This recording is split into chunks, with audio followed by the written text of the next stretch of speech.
देखिएगा आज हम लोग जो है कक्षा 10 में पढ़ेंगे क्या, थोड़ा सा ध्यान देने की बात है। कक्षा 10 में हम लोग लेंस पढ़ रहे थे। लेंस के बारे में हमने आपको बता दिया था। अब लेंस के द्वारा जो है प्रतिबिंब जो निर्मित होते हैं उनके बारे में हमें अध्ययन करना है। प्रतिबिंब के द्वारा जो है यानी प्रतिबिंब कैसे बनेगा लेंस के द्वारा, तो पहले उसके नियम के बारे में पढ़ते हैं। प्रतिबिंब बनाने के 3 नियम हैं। पहला नियम क्या है, ध्यान से देखेंगे।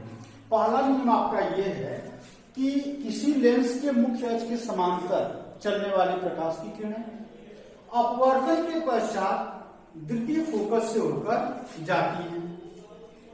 ये उत्तल लेंस के लिए है। और ये ध्यान से देखेंगे, मुख्य अक्ष के समांतर चलने वाली प्रकाश की किरणें अपवर्तन के पश्चात द्वितीय फोकस से आती हुई प्रतीत होती है। यह किसके लिए? अवतल लेंस के लिए। ये देखिए ध्यान से, मुख्य अक्ष के समांतर जो प्रकाश की किरणें चलती हैं अपवर्तन के पश्चात द्वितीय फोकस से होकर जाती है। ये किसके लिए? उत्तल लेंस के लिए। और ये अवतल लेंस के लिए लिखेंगे क्या कि लेंस के मुख्य अक्ष के समांतर चलने वाली प्रकाश की किरणें अपवर्तन के पश्चात द्वितीय फोकस से आती हुई प्रतीत होती हैं। तो वह किसके लिए? अवतल लेंस के। दूसरा नियम क्या है? लेंस के प्रथम मुख्य फोकस से यानी प्रथम फोकस यानी F1 से होकर जाने वाली प्रकाश की किरणें अपवर्तन के पश्चात जो है मुख्य अक्ष की क्या होती हैं? समानांतर हो जाती हैं। या प्रथम फोकस से आती हुई प्रतीत होने वाली प्रकाश की किरणें अपवर्तन के पश्चात मुख्य अक्ष के समानांतर हो जाती। यह द्वितीय नियम था। अब देखेंगे तीसरा नियम क्या है। लेंस है, लेंस के प्रकाशीय केंद्र से होकर जो प्रकाश की किरणें जाती हैं वे बिना विचलित हुए सीधी रेखा में निकलती हैं। ये तीनों नियम हैं। इन तीनों नियमों की सहायता से हम जो है लेंस से कुछ दूरी पर या अनंत दूरी पर स्थित वस्तु की प्रतिबिंबों की बनाने के नियम, इन कैसे बनेंगे प्रतिबिंब, उनके बारे में पढ़ेंगे। तो इन्हीं नियमों के द्वारा वो प्रतिबिंबों का निर्माण होता है। किसी भी प्रतिबिंब को बनाने के लिए 2 नियम इसमें से कार्य करेंगे एक साथ। यानी पहला अगर दूसरा लग गया तो तीसरा तो आपका लगेगा। पहला तीसरा, दूसरा तीसरा लग सकता है। इस तरह से हम जो है प्रतिबिंब बनाएंगे। पहला प्रतिबिंब आपका जैसे अनंत दूरी पर स्थित कोई वस्तु है। अनंत दूरी पर स्थित यदि कोई वस्तु है तो अनंत से 2 प्रकाश की किरणें चलती है जो एक दूसरे के समानांतर हैं। एक जो है प्रथम फोकस से होकर जाती है और दूसरी प्रकाशीय किरण से। तो जो प्रकाशीय किरण से होकर जाती है वह सीधे निकल जाएगी और जो प्रथम फोकस से होकर जाती है अपवर्तन के पश्चात मुख्य अक्ष की क्या होती है? समांतर। जहां पर ये दोनों किरणें एक दूसरे को काटती हैं वहीं पर एक छोटा प्रतिबिंब बनता है जो वास्तविक है, उल्टा भी है। और कहां पर बनता है? तो द्वितीय फोकस पर, यानी कि द्वितीय फोकस पर F2 पर बनता है। अब जब वस्तु अनंत तथा 2F1 के बीच स्थित हो तो उसके लिए ध्यान से देखेंगे।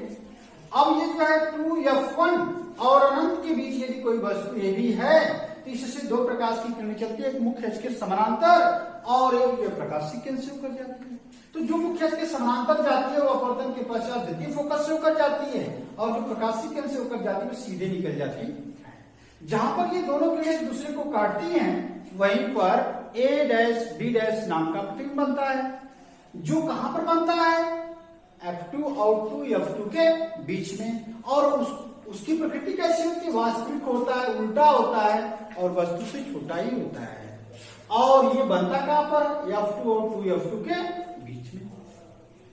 यहां पर देखेंगे जब वस्तु 2F1 पर स्थित हो, यानी वस्तु को हम कहां रख देते हैं?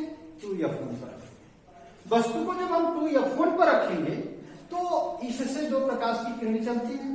एक तो मुख्य अक्ष के समानांतर चलेगी और दूसरी प्रकाश की किरण, ये जो दूसरी प्रकाश की किरण जो है प्रकाशीय केंद्र से होकर जाती है।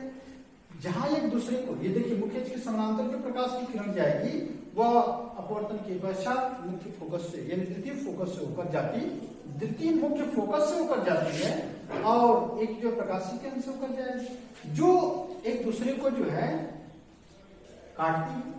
जहां पर काटेगी वहां पर A' B' प्रतिबिंब बनता है जो कहां पर है? 2F2 पर ही बनता है। क्योंकि इधर 2F1 पर आप वस्तु रखे हैं तो 2F2 पर ये क्या बनता है? आपका प्रतिबिंब बनेगा, जो कैसा है, वास्तविक है, उल्टा है, वस्तु के बराबर है। यानी जितनी लंबाई वस्तु की होगी उतनी ही लंबाई किसकी होगी, प्रतिबिंब की होगी।